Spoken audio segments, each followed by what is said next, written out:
Thank you, Dr. Brogan. I wish I saw this presentation 14 years ago because I was on an incredible 13-month journey, but the reason I'm here was not because of Dr. Brogan's presentation. I just happened to stumble into that because I'm a big fan. I'm here because of a book launch for the woman in the orange back here that I'm sitting beside, Katika Newman, who is a filmmaker. She's just published a book called The Pill That Steals Lives, and the pill are antidepressants.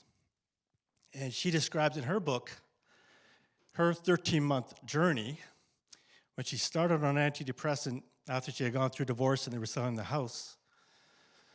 She started with the one drug, was on 5 drugs, and after a year, she was a mess. No one knew who she was until she went from a private hospital to a public facility, cold turkeyed off the drugs, and a month later she was back. And that's what's in her book.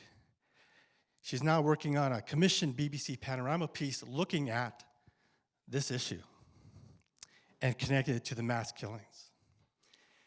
So there's an awful lot happening, and I think when you were saying earlier, I think people are starting to understand. Now for me, my 13-month journey didn't end as well as Katinka's. Mine ended in a first-degree murder charge. But it started in July 2003. I was in the preventive healthcare business. I was a health promoter. I promoted physical activity and sport and spent a lot of time across Canada talking about all the issues that try to keep people away from pharmaceutical drugs and have a healthy lifestyle. But I didn't have a lot of contract work, so I was dealing with some stresses. And I went to my family doctor. I mean, honestly, your slides, gosh, I know a lot of the data wasn't there that many years ago, but it certainly connected with me today. I went to my family doctor, and right away, 40 milligrams of Seroxat, or we call it Paxil in North America. That was the solution with my 5-minute visit. I took it and experienced what we now call akathisia, which needs to become a household word. It really was an agitation, irritation. I thought I was getting worse. I put my basement into my home office. That's where I put my bed into my home office. I slept downstairs, pacing in the middle of the night. My wife never saw this. I had 2 children, Ian and Jillian. No one knew about this. I'd get up, but I wasn't under a lot of pressure, so I was able to ride through that stage. I had suicidal thoughts for the first time in my life. Said I'd be better off dead, the family would be better off dead. Very quickly, this distorted thinking happens.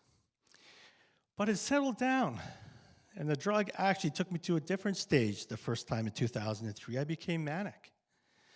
Not in a hypermanic sort of way, but gosh, I was able to get work and hardly sleep. 8 contracts, made a couple $100,000 Canadian a year. I have to qualify Canadian because I've got an American whose dollar is worth much more and your pound, well, it was. Brexit had an effect on it. It was great for me to come out at this time because I think 14% had dropped. I was watching it. So I was on it for 8 months, but I didn't like 3 of the particular side effects.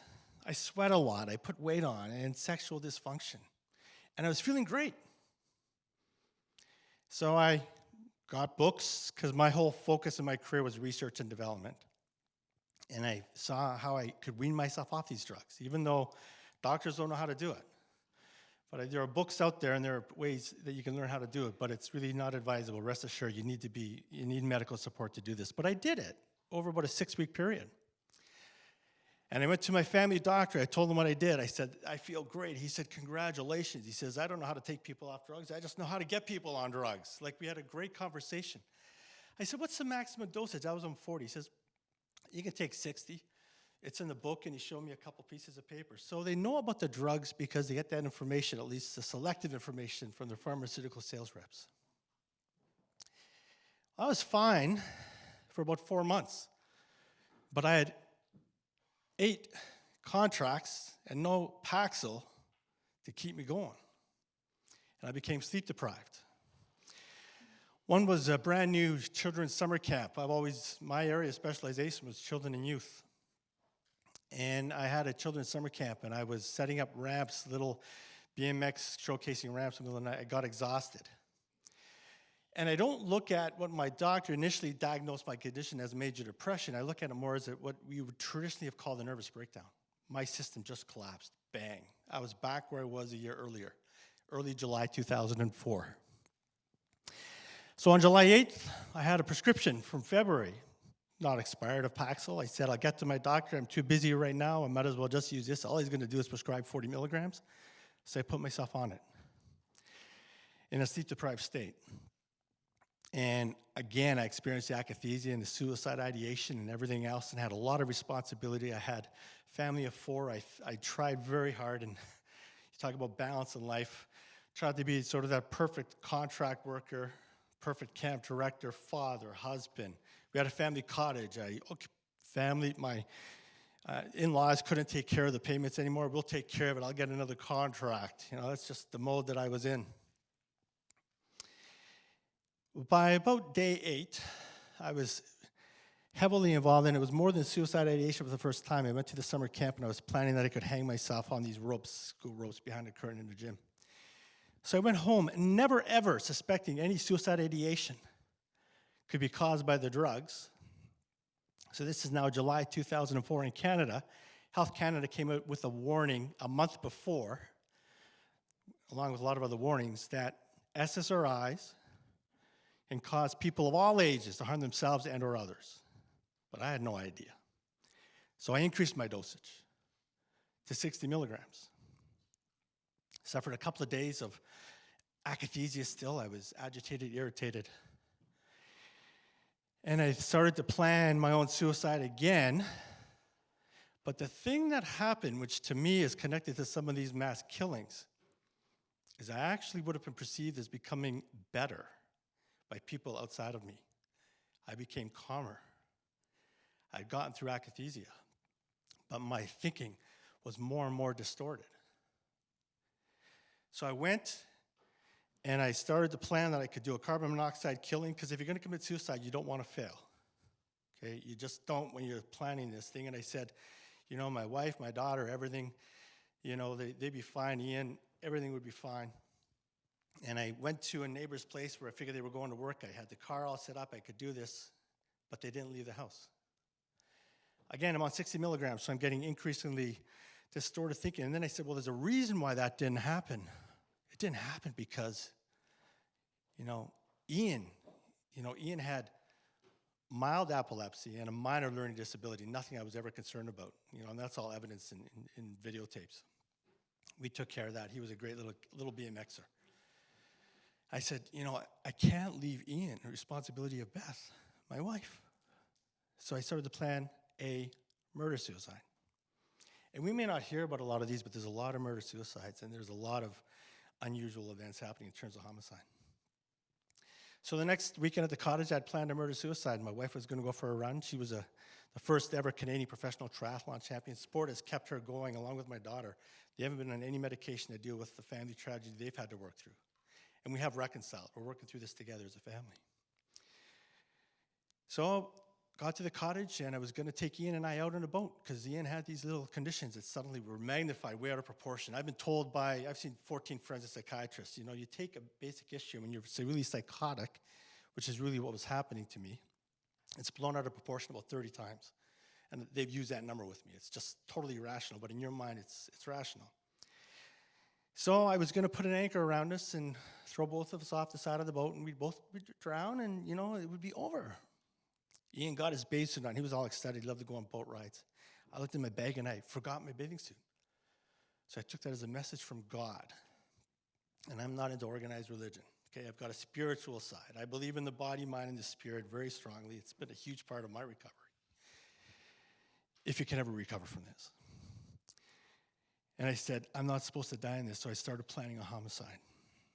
I said, there's something here. He's got huge problems. He's got permanent brain damage, 5 delusions. Permanent brain damage, he's in living hell. Because I talked to him, and he was a bit sad sometimes. He got bullied at school because he was a little bit behind some of the other kids. He was also a December baby. And my whole area was growth and development. I was never worried about that. I thought he was going to kill our daughter. And that was planted because he got in an argument. I thought my wife was going to have a nervous breakdown because he was challenging at times. He was an active boy like boys and girls should be. They should be active. They shouldn't be sitting in school all day long. There should be physical activity. I mean, we've gotten so far away from that. And I thought he was going to hurt other kids because sometimes he pushed them a little bit. All very natural, normal behavior.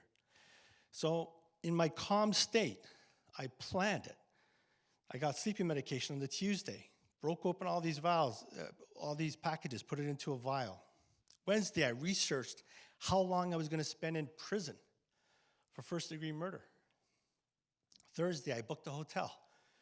And everyone around me thought I was getting better. It's like the Germanwings co-pilot. How can the crew not identify there's something wrong? I can absolutely understand. It's, James Holmes. I mean, I can go on with people who have had that very calm behavior doing totally irrational things. We went away to the hotel. We had a wonderful evening. I looked at it as his last supper. I made sure that he said, "I love you" to your mom before he left. Mom said it back.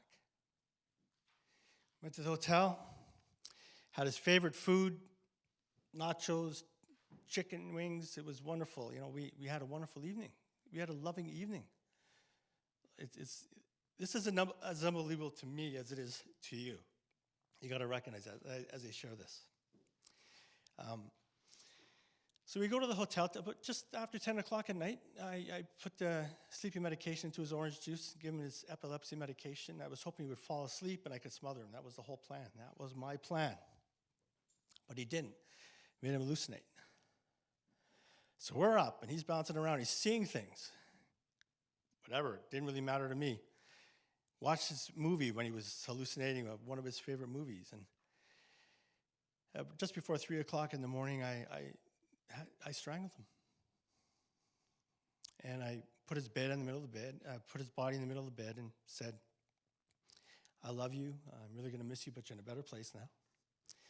I sat down and watched TV until I packed up our bags, put them in the car, all calm, not a tear, not a tear.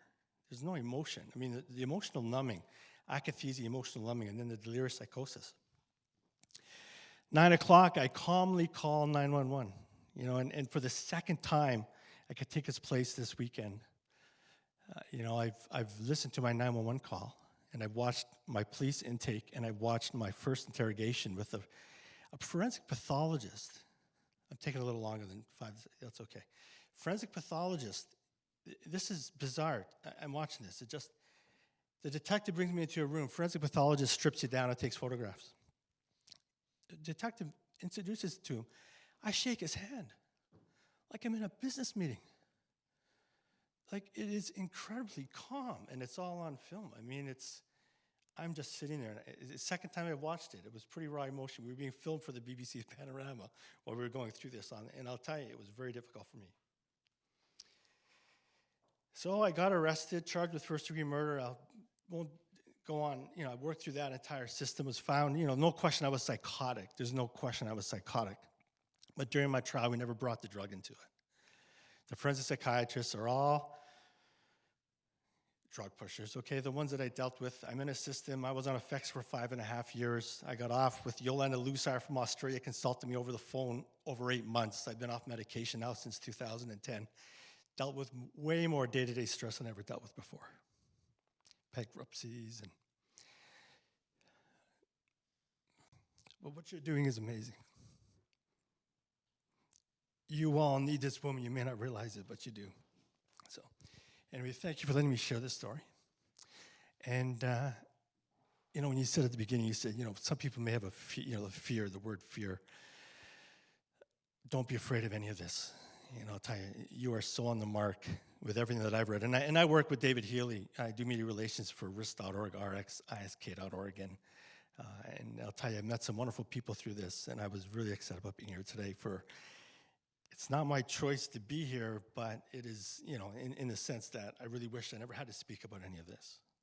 But I'll tell you, it is an honor to be here, so thank you.